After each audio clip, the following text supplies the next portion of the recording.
তোর বলছিলাম না কলকাতা বিজ্ঞাপন করবি না, হইসের ক্যাম্পেইন করিস কেন? তোর হিরোগিরি তোর জানিস না আমরা হইসই বয়কট করছি। তুই কে? তোর লগে কেন দেখা করা লাগবি পাবলিকের? দেখেন আমি এত গালি দিচ্ছি কেন দেখেন, আমি কত ভদ্রভাবে কইছিলাম ওকে কতদিন আগে। ওর পোস্টার দিয়া, ওর হোর্ডিং দিয়া গোটা কলকাতা শহর ছেয়ে গেছে। ও কইছিলাম, ভালো করে কইছিলাম যে এই কাজটা করবা না এবং ইন্ডিয়ান কোনো পণ্যের বিজ্ঞাপন করবে না। ওরা যেটি দেখবেন ইউটিউবে, যে নাটকে দেখবেন সেটি যে ওরা নেগেটিভ রেটিং দিবেন। আসসালামু আলাইকুম প্রিয় দর্শক, ফাইনালি চলে আসলাম আপডেট ও গুরুত্বপূর্ণ কিছু নিউজ নিয়ে আপনাদের মাঝে। প্রিয় দর্শক অবশ্যই ভিডিওটি শেষ অবধি দেখবেন। দর্শক আপনাদের কাছে ছোট্ট একটি অনুরোধ, দেশ এবং দেশের বাইরে হলে কমেন্ট বক্সে লিখে জানিয়ে দেবেন, আর চ্যানেলে নতুন হলে সাবস্ক্রাইব করে পাশে থাকা বেল বাটনটি অবশ্যই অল করে দেবেন, কারণ পরবর্তী আপডেট নিউজ সবার আগে পাওয়ার জন্য প্রিয় দর্শক আর অবশ্যই একটি লাইক। আজকের ভিডিও শুরু করতেছি এক দিয়া, আগে দেখে না। হ্যাঁ, হ্যালো এভরিওয়ান, আমি অপূর্ব। টিকটকের সকল দর্শকদের জন্য একটা সুখবর আছে। হইচইয়ের অফিসিয়াল টিকটকে চলছে কিছু কম্পিটিশন। তোমরা যদি আমার সাথে দেখা করতে চাও তাহলে হইচইয়ের অফিসিয়াল টিকটক ফলো করে পার্টিসিপেট করে নাও, আর বাকি বিস্তারিত আমি ডিসক্রিপশনে দিচ্ছি। সবাইকে অনেক ধন্যবাদ। তোর বলছিলাম না কলকাতা বিজ্ঞাপন করবি না, হইসের ক্যাম্পেইন করিস কেন? তোর হিরোগিরি তোর জানিস না আমরা হইসই বয়কট করছি। তুই কে? তোর লগে কেন দেখা করা লাগবি পাবলিকের? দেখেন আমি এত গালি দিচ্ছি কেন দেখেন, আমি কত ভদ্রভাবে কইছিলাম ওকে কতদিন আগে। ওর পোস্টার দিয়া, ওর হোর্ডিং দিয়া গোটা কলকাতা শহর ছেয়ে গেছে। ও কইছিলাম, ভালো করে কইছিলাম যে এই কাজটা করবা না এবং ইন্ডিয়ান কোনো পণ্যের বিজ্ঞাপন করবে না। ওরা যেটি দেখবেন ইউটিউবে, যে নাটকে দেখবেন সেটি যে ওরা নেগেটিভ রেটিং দিবেন। এইগুলো তো দুই জেনারেশনের যাওরা, তাই ভালো করে কথা কইলে গায়ে লাগে না। টাকা পয়সা তো ভালোই কামাইছো, তারপরে কলকাতা লাগে কেন? চাইতে বাচ্চা তাকে লাগবি। তোরে সাইজ করা হবে, মাইন্ডেড। তোর আস্পর্দা আমরা মনে রাখবো। তোরে সারদা একাডেমির ঘোড়া দিয়া তোর হাসিনা জয় বাংলা হইলে আর ওটা লাইভ করবো। আমরা দেশ বাঁচানোর একটা মরণপণ লড়াই করতেছি, আরে গুলো আছে ইন্ডিয়ার মিশন নিয়ে। আমার ক্ষুদ্র ভ্রাতার ভগ্নীদের পারমিশন দিলাম, ওর সোশ্যাল মিডিয়া প্ল্যাটফর্ম যেটি আছে, ওই টুইটার, ফেসবুক, টেসবুক যা যেটি আছে, ইউটিউব যেটি আছে, ওই যেন বন্ধ করে দিতে বাধ্য হয় সে ব্যবস্থা করবেন। আর এটা সাহেব ওটা জাউরা খেতাব দেন, ঠকাশ কইরা আর একবার দেন, দুইবার দেন, আর একবার দেন, তিনবার দেন, আরো একটা মারেন। এই চান্সে বলে রাখি যে মা যাবেন আছে না, তুমিও শুনো, এই শুনে রাখো মাইয়া, তুমি শুনে রাখো, তুমি প্যারাসুটের বিজ্ঞাপন করিছো না, একই রকম ক্যাম্পেইন। মায়া মানুষের জন্য কিছু কই নাই, এখনো কিছু কইলাম না। আর কিন্তু নেক্সট টাইম এই হিরোইনগিরি করলে হান্দাই দেবো ইন্ডিয়ান পণ্যের বিজ্ঞাপন করলে। যাই হোক, এবার ওকে মাদারে মাফিয়ারে নিয়ে একটু আলাপ করি, আসেন। বনে জঙ্গলে, হাটে মাঠে ঘাড়ে যখন কোনো জন্তু জানোয়ার মারা যায় তখন শকুন গন্ধ পেয়ে আকাশে চক্কর দিতে থাকে। মাটিতে নেইমা তারা মৃত প্রাণীর চারিদিকে ঘোরাঘুরি করে প্রথমে নিশ্চিত হয় যে প্রাণীটা মারা গেছে। তারপরে তারা তাদের তীক্ষ্ণ ঠোঁট দিয়া খোসাইয়া হাড্ডি বাঁধে বাকি মরদেহ পরম উৎসাহে খাইয়া ফেলে। মৃতদেহের রক্ত এবং প্রোটিনের সাথে ব্যাকটেরিয়ার রিয়াকশনের কারণে এক ধরনের বিশেষ গন্ধের উৎপত্তি হয় সালফারের। ওই সালফারের তীব্র গন্ধ শিকা শকুন মরা পশু প্রাণী খুঁজে নেয়। বাংলার আকাশে এখন শকুনের ওড়াউড়ি শুরু হয়েছে। সেই শকুন কারা? এইগুলো হইল পাওনাদার শকুন।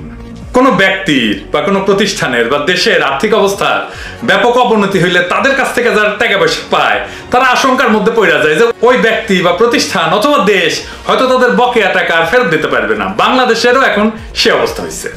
তাই বকেয়া টাকার টাকাটা দিতে প্রথম আসছিল আমেরিকার ডোনাল্ড। আমরা কই নাই, সালমানের রহমানি কইছে যে টাকা পয়সা কবে দিবে সেইটা জানতে চাইছে। তারপরে পিটার হাস বাংলাদেশ ব্যাংকে যে হিসাব করে আসছে যে টাকা আসলে দিবার পারবে কিনা। তার কয়েকদিন পর হাজির হইল আদানি, এই আশঙ্কায় যে আমেরিকানরা তো দিল্লির দাসী, অবৈধ দখলদারি, খুনি, ফ্যাসিস্ট, এই বাজাইটা মাতারির গলা চিপা ধইরা তার পাওনা টাকা আদায় করে ছাড়বে। কারণ ঋণ পরিশোধের সক্ষমতা কমিছে। যে দেখেন মাথাপিছু বিদেশি ঋণ 70% বাড়িছে। এরপর হয়তো পাওনা শোধ করার মতো অবস্থার মাতারির থাকবে না। শকুনের মতো তারা গন্ধ পাইছে যে বাংলাদেশের অর্থনীতি এখন মৃতপ্রায়। দেশের অর্থ ব্যবস্থা এবং বিশেষ করে ব্যাংক ব্যবস্থার একটা বড় অংশ ইতিমধ্যে মারা গেছে। ব্যাংকে গেলে টাকা পাওয়া যায় না। এই মরা লাশের সাথে রিয়াকশন করছে শূন্যের দিকে ধাবমান বৈদেশিক মুদ্রার রিজার্ভ এবং আন্তর্জাতিক রেটিং সংস্থা ফিচ কর্তৃক বাংলাদেশের অর্থনীতির রেটিং জাঙ্ক পর্যায়ে নামায় আনা। এই রিয়াকশনের ফলে যে সালফারের পাত জাতীয় দুর্গন্ধ বেরিয়েছে সেটা টের পাইয়া পাওনাদার শকুনেরা এখন বাংলার আকাশে উড়াউড়ি শুরু করেছে। এই অবস্থা কোন সময়ের সাথে মিলে জানেন? বর্তমান বাংলাদেশ তথা সাবেক পূর্ববঙ্গের মুসলিম জনগণ এককালে মহাজন নামের শকুনদের দিয়া প্রতিনিয়ত আক্রান্ত হইত। 1793 সালে ব্রিটিশ শাসনের সূচনা পর্বে লর্ড কর্নওয়ালিস সে দেশে প্রবর্তন করছিল চিরস্থায়ী বন্দোবস্ত। সেই ব্যবস্থার হাত ধইরা মহাজনদের ব্যাপক উত্থান ঘটে। এদেশে চাষিদের বিশাল অংশ ছিল মুসলমান, যারা জমিদারি প্রথার অধীনে জমিদারের বর্গাচাষী হিসেবে কাজ করত। জমিদার বর্গা চাষিদের কাছ থেকে কেবল ফসলেরই ভাগ নিত তা না, তার সাথে অতিরিক্ত ফসল ব্রিটিশের খাজনা হিসেবে নিজেদের ইচ্ছা মতো আদায় করে নিত। তারা নিজের গাড়ি কিনবে সেই জন্য খাজনা নিত, তারা পোলা মাইয়ার বিয়া দিবে সেই জন্য আলাদা খাজনা নিত, তারা পূজা করবে সেই জন্য আলাদা খাজনা নিত, তারা পুকুর কাটবে তারা সেই জন্য আলাদা খাজনা নিত। যখন ফসল মারা যেত, যেটা প্রকৃতির কারণে প্রায়ই ঘটতো, তখন উপার্জন না পাইয়া প্রাণ ধারণের জন্য বর্গা চাষিরা মহাজনদের কাছ থেকে অতি উচ্চ সুদে টাকা ধার নিত। প্রায়শই চাষিরা তাদের কর্জ শোধ করতে পারত। মহাজনরা তখন জোর কইরা তাদের বসত বাড়ি দখল করে নিত। এই দখলদারিকে বলা হইতো বাস গাড়ি করা। বাস গাড়ি করা। মহাজন তার গুন্ডা পান্ডা নিয়া ঋণগ্রস্ত চাষিকে তার পুত্র কন্যা সহ এক বস্ত্রে বাড়ি থেকে উচ্ছেদ করে দিত এবং সেই বাড়ির জমিনে একটা বাস গাইরা দিয়ে বলতো এই সম্পত্তি এখন থেকে তার।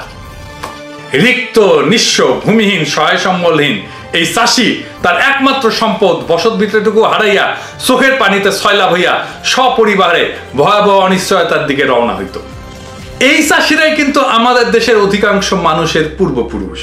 তাদের গভীর বেদনা বঞ্চনার দীর্ঘ নিঃশ্বাসী হইল বাংলাদেশের মুসলমানদের প্রকৃত জাতীয় ইতিহাস। এই ইতিহাস আজ অনেকেই ভুলে যাইতে বসছে।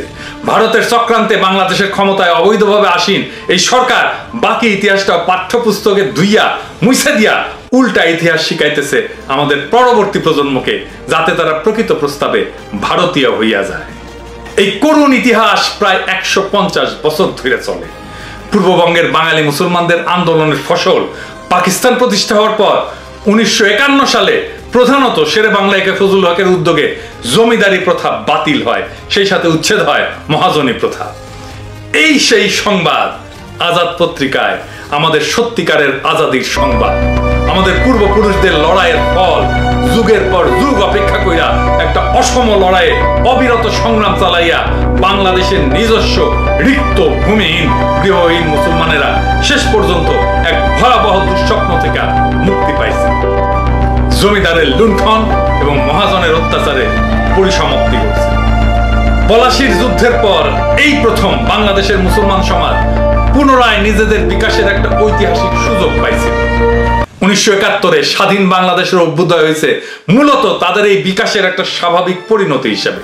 ভাগ্যের করুণ পরিহাস যে জমিদারি এবং মহাজনী প্রথার অবসানের 7 দশক পরে আমরা আবার বাংলার আকাশে পাওনাদার নামের শকুনদের ওড়াউড়ি দেখতে পাইতেছি।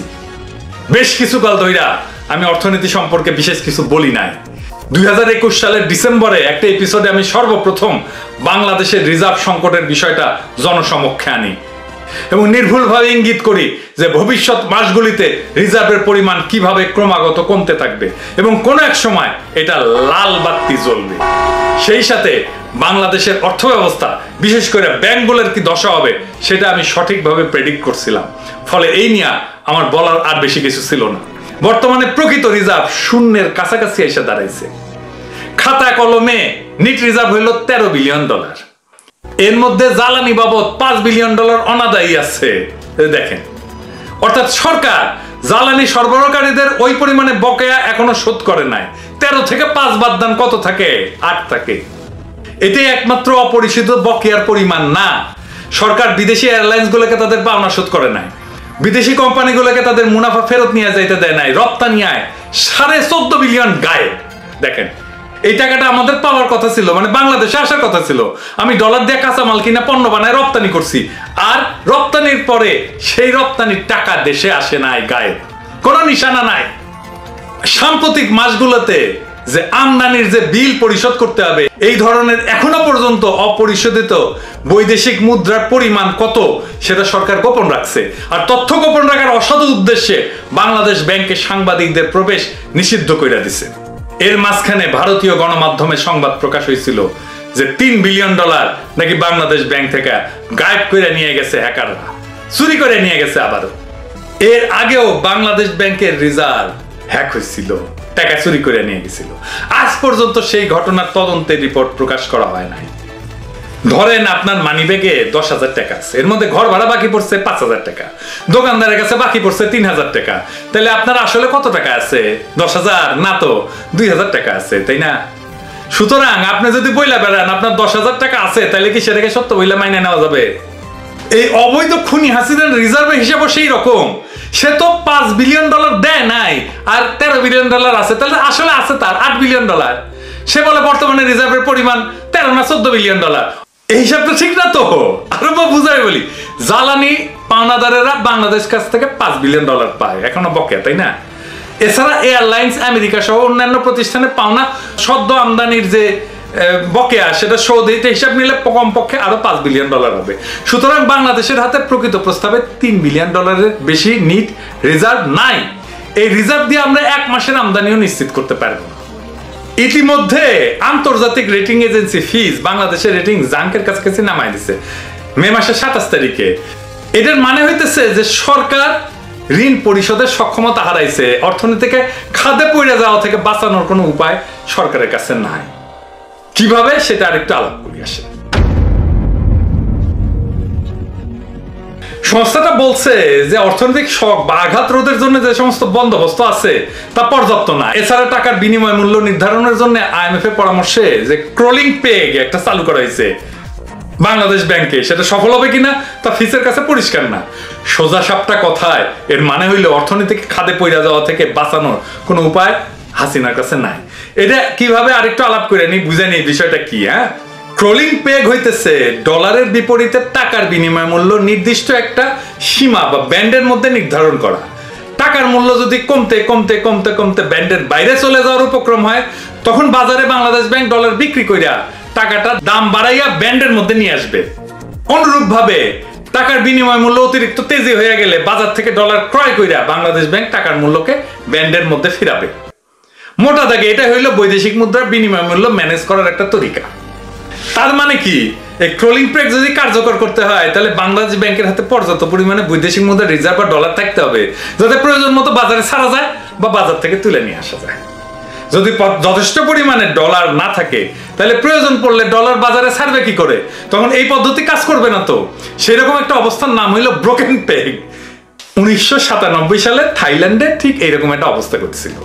থাইল্যান্ডের বৈদেশিক মুদ্রার রিজার্ভ প্রায় শূন্যের কাছাকাছি চলে আসার ফলে ক্রলিং পেগ আর কাজ করে নাই, ব্রোকেন পেগ হয়ে গেছিল। ফলে ডলারের বিপরীতে থাই মুদ্রা বা বাতের মূল্য ধমাধম করে কমে গেছিল। এর ফলে থাইল্যান্ডের অর্থনীতির নামে আসে এক অদৃষ্টপূর্ব বিপর্যয়। এই বিপর্যয়ের ফল নিয়ে একটু পরে বলতেছি। বর্তমানে বাংলাদেশ ব্যাংকের হাতে বৈদেশিক রিজার্ভের প্রকৃত পরিমাণ প্রায় শূন্যের কাছাকাছি। ফলে রেটিং কোম্পানি ফিজ এই ক্রলিং পেগ পদ্ধতির কার্যকারিতা নিয়ে যে সন্দেহ প্রকাশ করছে সেটা যথেষ্ট ভিত্তি আছে। এই ব্যাপারটা বুঝতে পেরে আদানি গ্রুপের অন্যতম কর্তা ব্যক্তি প্রণব আদানি ফিস রেটিং প্রকাশ হওয়ার 2 দিন পরে বিশেষ বিমানে করিয়া ঢাকায় উপস্থিত হইল পাওনা টাকার টাকাটা দিতে। এয়ারপোর্টে নেমে এসে সরাসরি দেখা করতে চলে গেল অর্থমন্ত্রীর সাথে, যাকে আমি বলি অথর্ব মন্ত্রী মাহমুদ আলী। কয়েকদিন আগে এই যে কাতারের আমির ঢাকায় এসেছিলেন, উনি কিন্তু প্লেন থেকে নেমে সরাসরি তার কাউন্টার পার্ট প্রতিপক্ষ কাটাল রানী হাসিনার সাথে দেখা করার জন্য গণভবনে যায় নাই। প্রোটোকল অনুযায়ী তারা অপেক্ষা করতে হয়েছে। কিন্তু বাংলাদেশে ভারতীয় বিজেপি দলের অন্যতম মালিক আদানি গ্রুপের ব্যাপারই আলাদা, এদের বেলায় কোনো প্রোটোকল খাটে না। অথর্ব মন্ত্রী মাহমুদ আলী প্রণব আদানির ঝাড়ি খেয়ে মিনমিন করে বলে পাওনা থাকলে শোধ দিতে হবে না, কিন্তু কি করে দিবে সেটা সে নিজেই জানে না। এখন কাটাল রানী পড়েছে সিপায়। হ্যাঁ, আমেরিকান কোম্পানিগুলো বকেয়া টাকা শোধ দিলে আদানিকে দেওয়ার মতো টাকা তার হাতে থাকে না, আর আদানিকে দিলে আমেরিকাকে খালি হাতে ফিরিয়ে দিতে হয়। আর দুই পক্ষের একটাকেও যদি টাকা পরিশোধ করতে হয় তাহলে ফুটাফাটা যে রিজার্ভ আছে সেটাও শেষ হয়ে যায়। অবস্থা হলে শ্যাম রাখি না কুল রাখি। এই পরিস্থিতি থেকে উদ্ধার পাওয়ার জন্য সে চীনের কাছে হাত পাতিছে, কিন্তু শর্ত ছাড়া তো চীন টাকা দিবে না। সেই শর্ত মানতে গেলে ভারত কি আর কাটাল রানীকে ক্ষমতার মর্যাদা বসায় রাখবে? কারণ চীন যে শর্ত দিবে সেটা তো ভারতের বিরুদ্ধে যাবে। বাংলাদেশের জনগণের সামনে এই যে আসন্ন বিরাট বিপদ, এর জন্য এই দিল্লি দাসী স্বয়ং দায়ী। আর দায়ী ভারত, যে জোরপূর্বক এর ক্ষমতায় বসায় রাখছে। কাটারানির দীর্ঘ 15 বছরের লুটপাটের কালে বাংলাদেশ থেকে $100 বিলিয়ন বেশি বিদেশে পাচার হয়ে গেছে।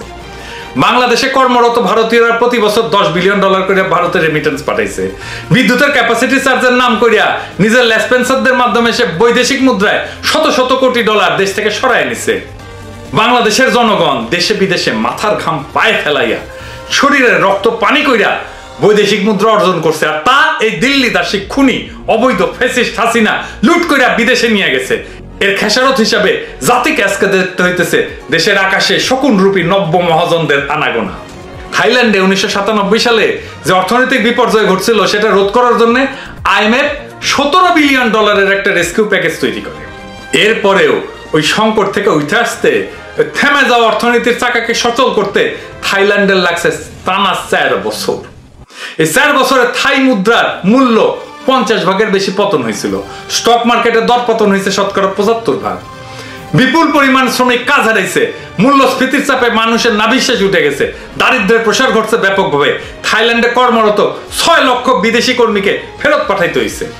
বাংলাদেশের অবস্থা আগামী দিনে আর্থিকভাবে বিপর্যস্ত থাইল্যান্ডের চাইতে খারাপ হবে। IMF ইতিমধ্যে যে টাকা ছাড় দিছে তাতে কোনো কাজ হয় নাই।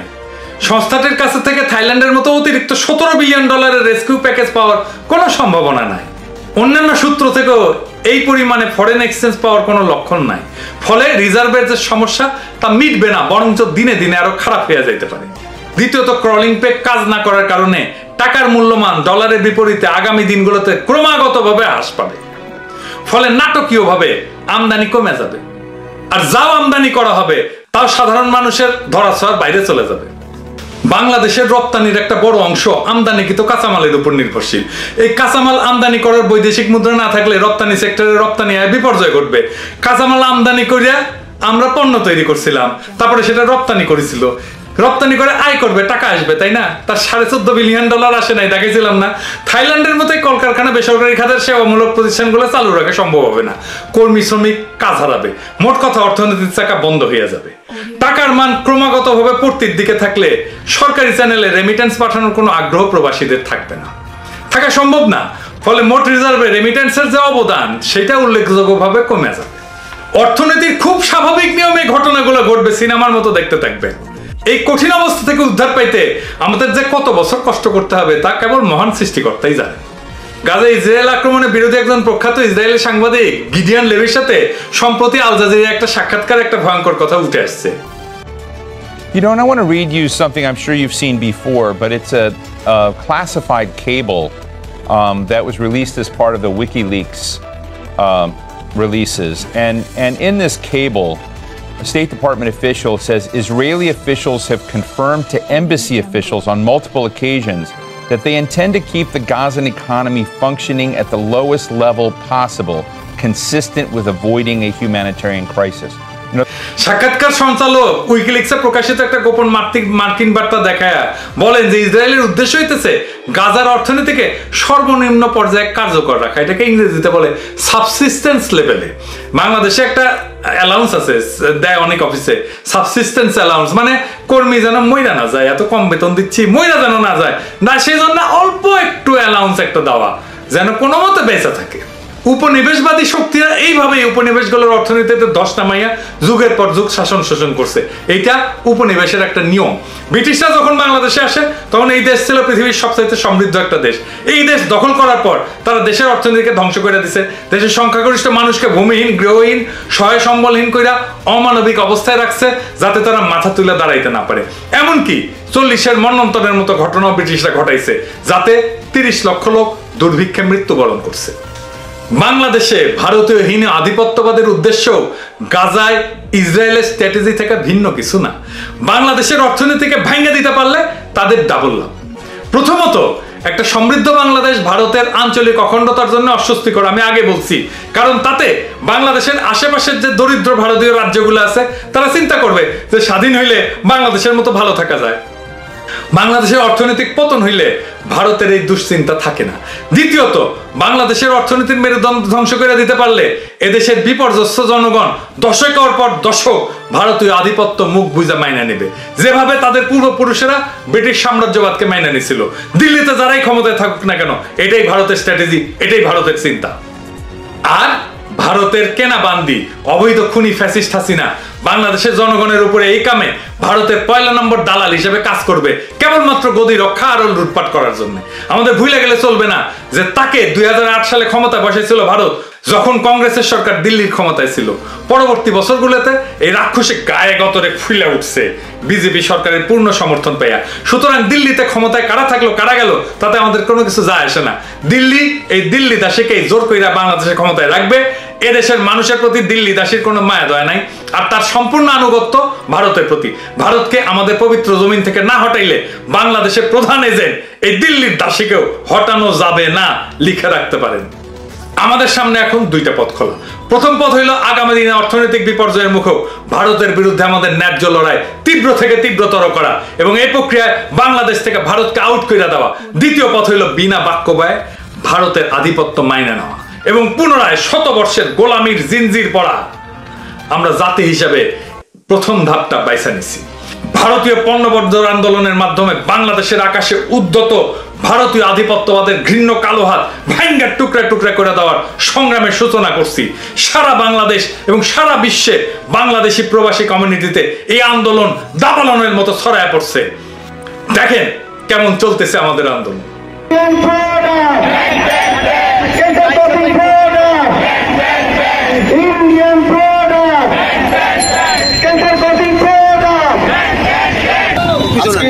আপনারা দেখেছেন কিভাবে বাংলাদেশের পরপর 3টি নির্বাচনের নগ্ন হস্তক্ষেপের মাধ্যমে বাংলাদেশের জনগণের অধিকার, ভোটাধিকার এবং গণতন্ত্র হত্যা করেছে ভারত। আজকে ভারতের সবচেয়ে বড় প্রোডাক্ট শেখ হাসিনা এবং Awami League.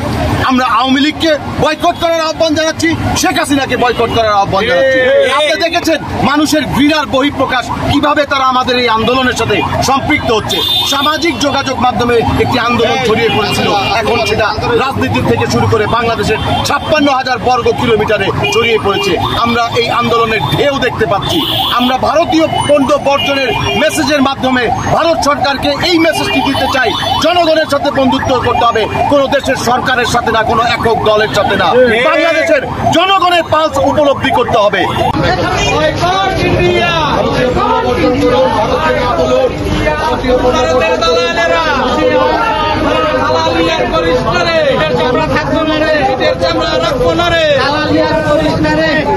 Puppets. And you are a killer. You are a killer. Why are you arguing? Recording.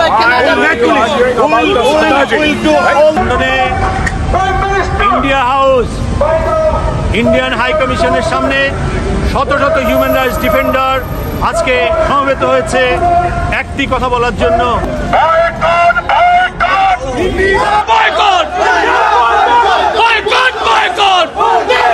আমরা ইতিমধ্যে বুঝাই দিছি ভারতের কাছে স্যারেন্ডার করা আমাদের জন্য কোনো অপশন না, স্যারেন্ডার করার কোনো প্রশ্নই ওঠে না। আমরা এর মধ্যে কয়েক মাসে বাংলাদেশে ভারতের রপ্তানি 32% জয় বাংলা করে দিছি। আমরা ঠিকই বুঝতে পারি আগামী দিনগুলো অর্থনৈতিকভাবে আমাদের জন্য কঠিন থেকে কঠিনতর হবে। দিল্লির কৃতদাসী সরকার আমাদের জনগণকে কঠিন সময়ে কোনোভাবে সাহায্য করবে এই দুরাশা আমি করি না। ব্রিটিশ শাসনের দীর্ঘ 150 বছর আমাদের পূর্বপুরুষরা পরস্পরকে আগলায় রাখছিল, একজনের বিপদে আর একজন আগে আসছিল এবং এভাবেই পারস্পরিক সহমর্মিতা এবং সহযোগিতার মাধ্যমে এই দীর্ঘ সময় নিজেদেরকে রক্ষা করছে। আমাদের সমাজের, আমাদের মানুষের এই ঐতিহাসিক নিবিড় বন্ধন হইল আমাদের জন্য সবচাইতে বড় সোশ্যাল ক্যাপিটাল বা সামাজিক পুঁজি। যে কোনো দুর্যোগে আমাদের জনগণের পারস্পরিক মমত্ববোধ এবং পরস্পরকে সাহায্য করার আকুতি আমাদেরকে এই সমস্ত সংকট থেকে উত্তরণে সবসময় ভূমিকা রাখছে। আমি গভীরভাবে বিশ্বাস করি আমাদের বিশাল সামাজিক পুঁজি বরাবরের মতোই আমাদের জনগণকে অত্যাসন্ন অর্থনৈতিক দুর্যোগ মোকাবেলায় নিশ্চিতভাবে সাহায্য করবে। এটার জন্য প্রস্তুতি রাখেন। শুনতে খারাপ লাগলেও এই অর্থনৈতিক দুর্যোগ আমাদের জাতীয় জীবনকে ব্যাপকভাবে বিপর্যস্ত করে দিতে পারে, এলোমেলো করে দিতে পারে আমাদের দৈনন্দিন জীবনকে। তা সত্ত্বেও এই সংকটের মূল কারণ অর্থাৎ ভারতীয় আধিপত্যবাদ এবং তার নিরবিচ্ছিন্ন সমর্থন পুষ্ট এক কৃতদাস সরকারের বিরুদ্ধে আমাদের লড়াইয়ে আমরা কোনোভাবেই ক্ষান্ত দিব না। বাংলাদেশের আকাশে পাওনাদারদের শকুন যেন আর না ওড়ে সেই ব্যবস্থা আমরা কইরাই ছাড়বো ইনশাল্লাহ। আগামী দিনগুলোতে আমরা খাইতে পাই বা না পাই, এমনকি ঘাস খাইয়া হইলেও আমাদের প্রিয় মাতৃভূমি বাংলাদেশের পবিত্র জমিন থেকে ভারতের আধিপত্যবাদী কালো হাতকে সম্পূর্ণভাবে বিতাড়িত না কইরা আমাদের প্রিয় মাতৃভূমির স্বাধীনতা, সার্বভৌমত্ব, আঞ্চলিক অখণ্ডতা, আমাদের জাতীয় মর্যাদা এবং আমাদের জনগণের গণতান্ত্রিক আকাঙ্ক্ষা নিশ্চিত না কইরা আমরা ঘরে ফিরবো না।